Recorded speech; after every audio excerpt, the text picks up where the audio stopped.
अस्सलामु अलैकुम स्टूडेंट्स। आज मैं आपको बताऊंगा कि प्रैक्टिकल जर्नल को सही तरीके से कैसे बनाना है। बहुत सारे बच्चों को इसमें कन्फ्यूजन होती है, लेकिन अगर आप इन सिंपल स्टेप्स को फॉलो करेंगे तो इजीली प्रैक्टिकल जर्नल्स बना लेंगे। सबसे पहले पेज के टॉप पर आपको एक्सपेरिमेंट नंबर की हेडिंग लिखनी होगी। Experiment number. उसके बाद आपको पता है ऑब्जेक्ट लिखना होता है कि आप बेसिकली फाइंड आउट क्या कर रहे हैं प्रैक्टिकल में। अच्छा जी, ऑब्जेक्ट के बाद अगर केमिस्ट्री का एक्सपेरिमेंट है और उसके अंदर इक्वेशन मौजूद है तो आप इक्वेशन की हेडिंग लिखेंगे। और अगर मिसाल के तौर पे फिजिक्स का एक्सपेरिमेंट होता है तो इक्वेशन के बजाय इस जगह पे यहाँ पे फॉर्मूला लिखेंगे या फॉर्मूले की हेडिंग आएगी, और फिर जो भी फॉर्मूला होगा या इक्वेशन होगी उसको आप यहाँ पे लिख लेंगे। आफ्टर फॉर्मूला और इक्वेशन आप जो है प्रोसीजर और मेथड की हेडिंग डालेंगे।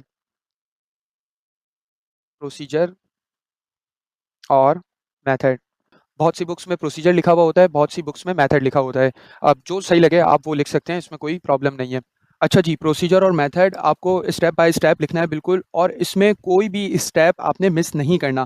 बहुत सारे बच्चे ये पूछते हैं कि सर हम ये वाले स्टेप्स छोड़ दें, कुछ स्टेप्स लिख लें, तो ऐसा नहीं होता। देखिए, प्रैक्टिकल अगर आप परफॉर्म कर रहे हैं तो उसको आपने स्टेप बाय स्टेप करके परफॉर्म करना होता है, और अगर आप बीच में से कोई स्टेप मिस कर देंगे तो उस प्रैक्टिकल को पूरा परफॉर्म नहीं कर पाएंगे या वो प्रैक्टिकल फुल परफॉर्म नहीं होगा। मिसाल है, अगर आप चाय बना रहे हैं, चाय में अगर आप पत्ती ना डालें और सिर्फ दूध और चीनी से बना दें तो वो चाय बन जाएगी क्या? तो इस तरीके से आपने सारे स्टेप्स बिल्कुल नंबर वाइज अच्छी तरीके से लिखने हैं। आफ्टर प्रोसीजर आपने बिल्कुल प्रोसीजर के सामने वाले ब्लैंक पेज पे, जिस तरीके से आपको यहाँ पे नज़र आ रहा है, यहाँ पे बिल्कुल रेलेवेंट डायग्राम बनानी है, बिल्कुल प्रोसीजर के सामने वाले ब्लैंक पेज पे। उसके बाद आप आएंगे नेक्स्ट पेज पे। अच्छा, नेक्स्ट पेज पे आने के बाद अब आपने जो काम शुरू करना है वो ऑब्जर्वेशन कॉलम से शुरू करना है। यहाँ पे ब्लैंक पेज पे सबसे पहले आप ऑब्जर्वेशन कॉलम ड्रॉ करेंगे, जो कि आपको प्रैक्टिकल बुक में नज़र आ जाएगा। ऑब्जर्वेशन कॉलम ड्रॉ करने के बाद फिर ऑब्जर्वेशन की जो कैलकुलेशन होगी वो लाइंस वाले पेज पे आपको करनी होगी। कैलकुलेशन करने के बाद फिर लास्ट में आपने लाइन वाले पेज पे रिज़ल्ट लिखना होगा। रिज़ल्ट के बाद एक हेडिंग और होती है प्रिकॉशंस की, वो लिखना ज़रूरी नहीं है। अच्छा, वो बस आपके ध्यान में रहनी चाहिए कि इस प्रैक्टिकल की क्या-क्या प्रिकॉशंस हैं, इस प्रैक्टिकल को करने से पहले हमें किन-किन चीज़ों का ख़्याल रखना है। अच्छा, अब बात कर लेते हैं कौन से प्रैक्टिकल में क्या-क्या लिखना है। जैसा कि आपको बता चुका हूँ मैं, एक्सपेरिमेंट की हेडिंग आएगी सबसे पहले। एक्सपेरिमेंट के बाद ऑब्जेक्ट लिखना होगा आपने, एपरेटस नहीं लिखने, थ्योरी नहीं लिखनी। अच्छा, थ्योरी लिखनी तो नहीं होती, लेकिन ये आपको पता होनी चाहिए। अब मिसाल के तौर पे थ्योरी में यहाँ पे लिखा हुआ है वर्नियर कैलिपर्स, लीस्ट काउंट। अब ये चीज़ें आपको पता होनी चाहिए, क्योंकि जब आप प्रैक्टिकल परफॉर्म कर रहे होते हैं तो ये चीज़ें आपको लाज़मी पता होनी चाहिए उसके लिए, वरना अदरवाइज़ आपको प्रैक्टिकल अच्छी तरीके से समझ में नहीं आएगा। अच्छा, थ्योरी लिखने की आपको ज़रूरत नहीं है, लेकिन अगर आप यहाँ पे देखें ये चीज़ क्या है, फ़ॉर्मूला। तो जैसा कि मैंने आपको पहले बताया था, फ़ॉर्मूले की हेडिंग डाल के आपने फ़ॉर्मूला लाज़मी लिखना है। अब फ़ॉर्मूला हमेशा थ्योरी वाले पोर्शन में ही मौजूद होता है, ठीक है? ज़ीरो एरर ये थ्योरी का पार्ट है, ये भी आप नहीं लिखेंगे। एरिया ऑफ क्रॉस सेक्शन ये भी आप नहीं लिखेंगे। अच्छा, अब देखें ये चीज़ आ गई, क्या? प्रोसीजर। प्रोसीजर आपने पूरा स्टेप बाय स्टेप तक लिखना है, और इसमें 8 स्टेप्स हैं, ये पूरे लिखने हैं आपने। 8 भी नहीं बल्कि 12 स्टेप्स हैं, ये पूरे आपने लिखने हैं। फिर उसके बाद ये देखें ऑब्जर्वेशन। अब ऑब्जर्वेशन का ये है कॉलम, ये चीज़ है कॉलम, और ये है कैलकुलेशन। तो कॉलम मैंने आपको बताया था कैसे, ये ब्लैंक पेज पे बनेगा कॉलम, और ब्लैंक पेज के बिल्कुल सामने जो है ये कैलकुलेशन आ जाएगी। और फिर कैलकुलेशन के नीचे आपके पास ये भी कैलकुलेशन का पार्ट है, ये सबसे पहले आएगा, ये सबसे पहले आएगा, और उसके नीचे ये वाली कैलकुलेशन आएगी। फिर उसके नीचे आप जो है वो क्या लिख लेंगे? रिज़ल्ट लिख लेंगे। रिज़ल्ट लिखने के बाद आपके पास यहाँ पे ये एक डायग्राम है, और फर्स्ट प्रैक्टिकल की ये वाली डायग्राम आ जाएगी। अच्छा जी, मूव करते हैं सेकंड प्रैक्टिकल की तरफ। सेकंड प्रैक्टिकल में भी बिल्कुल सेम चीज़ें हैं वैसे ही।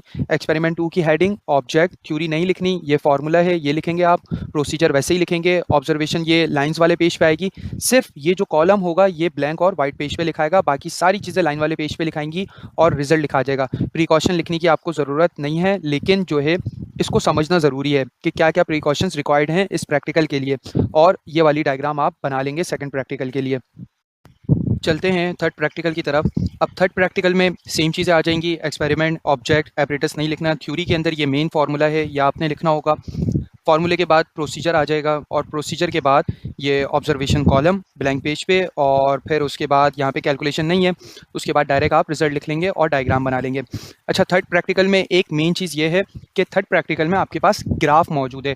अब ग्राफ आपने बनाना नहीं होगा, बुक में ग्राफ बना हुआ है लेकिन आप वो बनाएंगे नहीं, वो परफॉर्म करते वक्त टीचर्स आपको खुद बनवाएंगे ग्राफ। अच्छा, प्रिकॉशन नहीं लिखनी है आपने यहाँ पे।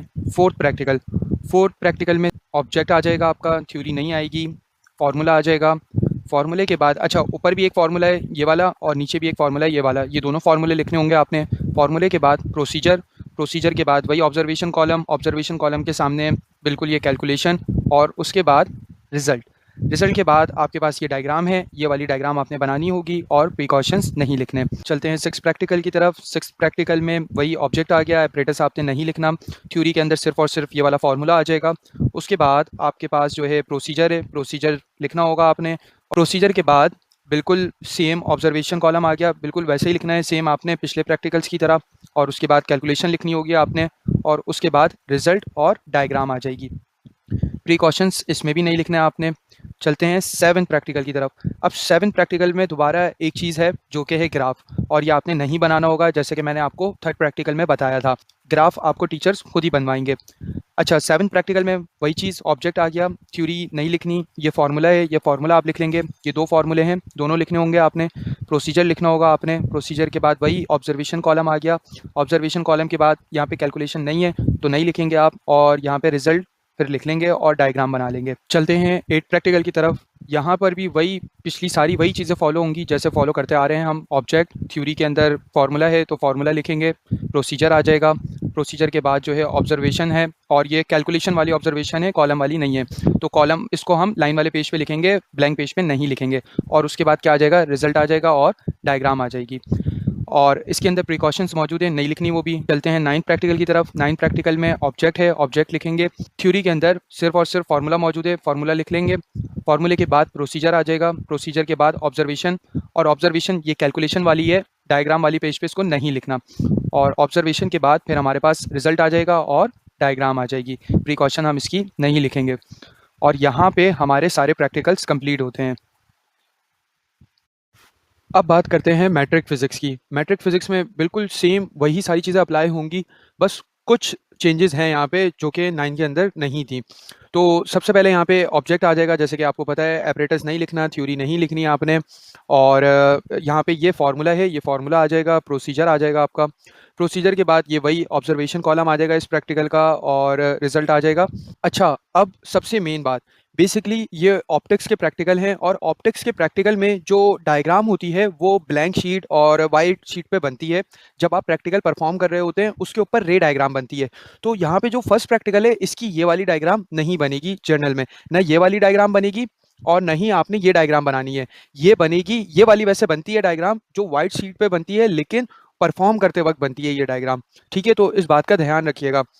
उसके बाद चलते हैं नेक्स्ट प्रैक्टिकल पे। सेकंड प्रैक्टिकल में वही चीज़, ऑब्जेक्ट आ गया, एपरेटस नहीं लिखना, थ्योरी नहीं लिखनी, बस ये फार्मूला आपने लिखना होगा, प्रोसीजर आपने लिखना है, ऑब्जर्वेशन कॉलम जैसे कि मैंने आपको बताया है ब्लैंक पेज पे लिखना है, और इसकी कैलकुलेशन ऑब्जर्वेशन कॉलम जैसे ब्लैंक पेज पे, उसके सामने वाले पेज पे, लाइंस वाले पेज पे आपने ये कैलकुलेशन लिखनी है, उसके बाद रिजल्ट आ जाएगा। यहाँ पे जो डायग्राम है वो आपने ये वाली बनानी है, रे डायग्राम। ये वाली बनाना ज़रूरी नहीं है, आप रे डायग्राम बना लें, ये सिंपल सी जो है। अच्छा जी, चलते हैं अब थर्ड प्रैक्टिकल की तरफ। तो थर्ड प्रैक्टिकल में ऑब्जेक्ट आ जाएगा, एपरेटस नहीं लिखना, थ्योरी नहीं लिखनी, सिर्फ और सिर्फ आपने क्या लिखना है, प्रोसीजर लिखना है, ऑब्जर्वेशन कॉलम उसी तरीके से आप ब्लैंक पेज पे बना लेंगे, और कैलकुलेशन बिल्कुल ऑब्जर्वेशन कॉलम के सामने आ जाएगी और आप रिजल्ट लिख लेंगे। अच्छा, ये भी रे डायग्राम है, ठीक है, और इसको आपने जर्नल में नहीं बनाना। ये वाली डायग्राम भी परफॉर्म करते वक्त बनेगी वाइट शीट पे, ठीक है, प्रिकॉशंस नहीं लिखने आपने। अच्छा, अब ये लिखा हुआ है ऑल्टरनेट प्रोसीजर। अब ये ऑल्टरनेट वाला आपने नहीं करना होता, जिस तरह ये थर्ड प्रैक्टिकल का ऑल्टरनेटिव है ना, तो आप ऑल्टरनेटिव नहीं करें। अब इसमें चॉइस होती है, आप चाहे ये वाला कर सकते थे और चाहे ये वाला कर सकते थे, तो आप ये वाला कर लें, ये ज़्यादा ईजी प्रैक्टिकल है। अच्छा जी, ऑल्टरनेटिव का आप ये सब कुछ छोड़ देंगे। उसके बाद आ जाएंगे हम फोर्थ प्रैक्टिकल पे। फोर्थ प्रैक्टिकल में सेम ऑब्जेक्ट लिखना है आपने, एपरेटस नहीं लिखना, थ्योरी नहीं लिखनी, फार्मूला यहाँ पे नहीं है तो नहीं लिखेंगे, प्रोसीजर लिखना है, ऑब्जर्वेशन कॉलम उसी तरीके से ब्लैंक पेज पे आ जाएगा, और उसके बाद रिजल्ट आ जाएगा। अच्छा, यहाँ पे भी ये वाली डायग्राम भी नहीं बनेगी, और नहीं तो ये वाली डायग्राम बनेगी। ये वाली डायग्राम परफॉर्म करते वक्त व्हाइट शीट पे बनाएंगे आप। अच्छा जी, आ जाते हैं नेक्स्ट प्रैक्टिकल की तरफ। फिफ्थ प्रैक्टिकल में ऑब्जेक्ट आप लिखेंगे, एपरेटस नहीं लिखना, थ्योरी नहीं लिखनी, ये फार्मूला है लेंस का, ये आपने लिखना होगा, प्रोसीजर लिखना होगा आपने। फिर उसके बाद ऑब्जर्वेशन कॉलम ब्लैंक पेज पे, कैलकुलेशन उसी के सामने लाइन वाले पेज पे, और रिजल्ट। अच्छा, ये वाली डायग्राम आप बना सकते हैं, नीचे वाली चाहें तो छोड़ दें, ये वाली बना सकते हैं आप डायग्राम, ऊपर वाली रे डायग्राम। अच्छा जी, चलते हैं नेक्स्ट प्रैक्टिकल की तरफ। सिक्स प्रैक्टिकल वही चीज़ सेम आ जाएगी, ऑब्जेक्ट आ जाएगा, ये ओम्स लॉ का यहाँ पे एक फॉर्मूला है, ये आपने लिखना है, थ्योरी नहीं लिखनी, प्रोसीजर आप लिखेंगे। फिर उसके बाद उसी तरीके से ऑब्जर्वेशन कॉलम और रिजल्ट आ जाएगा। अच्छा, यहाँ पे भी दो डायग्राम्स है, एक ये वाली है, ये आपने नहीं बनानी, बल्कि आप ये सर्किट डायग्राम बना लें, और प्रिकॉशंस आपने नहीं लिखनी। अच्छा जी, सेवन प्रैक्टिकल में वही चीज़ आ गई, ऑब्जेक्ट आ गया, थ्योरी आ गई, प्रोसीजर आ गया, ऑब्जर्वेशन कॉलम उसी तरीके से आ गया, और कैलकुलेशन आ गई। उसके बाद ये वाली डायग्राम आपने नहीं बनानी, ये वाली बनानी है। एट प्रैक्टिकल भी बिल्कुल सेम है, इसी तरीके से आपने सेम वही काम करना है, फॉर्मूला आप लिख लेंगे ये वाला, बिल्कुल 7 और 6 की तरह सारा काम करना है आपने। और डायग्राम कौन सी बनाएंगे आप, ये वाली, ठीक है, ये वाली नहीं बनानी। फिर उसके बाद आ जाते हैं नेक्स्ट प्रैक्टिकल की तरफ, नाइन्थ प्रैक्टिकल। अब नाइन्थ प्रैक्टिकल में देखें, ऑब्जेक्ट आप लिखेंगे, थ्योरी नहीं लिखेंगे। थ्योरी के बाद आ गया प्रोसीजर, इसमें दो प्रोसीजर हैं, पहला ये वाला प्रोसीजर है, और सेकंड प्रोसीजर आपका ये वाला है। आपने दोनों प्रोसीजर लिखने हैं इसमें, ये नहीं कि एक छोड़ दिया एक लिख लिया, आपने दोनों प्रोसीजर लिखने हैं। आपको परफॉर्म करते वक्त पता लगेगा कि दोनों प्रोसीजर लिखने ज़रूरी क्यों थे। अच्छा, डायग्राम नहीं तो ये वाली बनानी है, ये वाली डायग्राम बनेगी जो व्हाइट शीट पे बनेगी। पहले प्रोसीजर की डायग्राम ये वाली है, और सेकंड प्रोसीजर की जो डायग्राम है वो ये वाली है, और ये दोनों व्हाइट शीट पे, ब्लैंक शीट पे बनेगी। और उसके बाद आप क्या लिख लेंगे, रिजल्ट लिख लेंगे।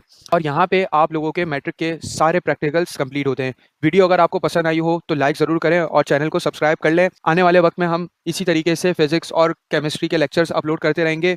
अगर आपको किसी भी सब्जेक्ट में कोई भी प्रॉब्लम हो तो आप कमेंट बॉक्स में बता सकते हैं हमें, हम उसकी सॉल्यूशन वीडियो इंशाल्लाह ज़रूर अपलोड कर देंगे।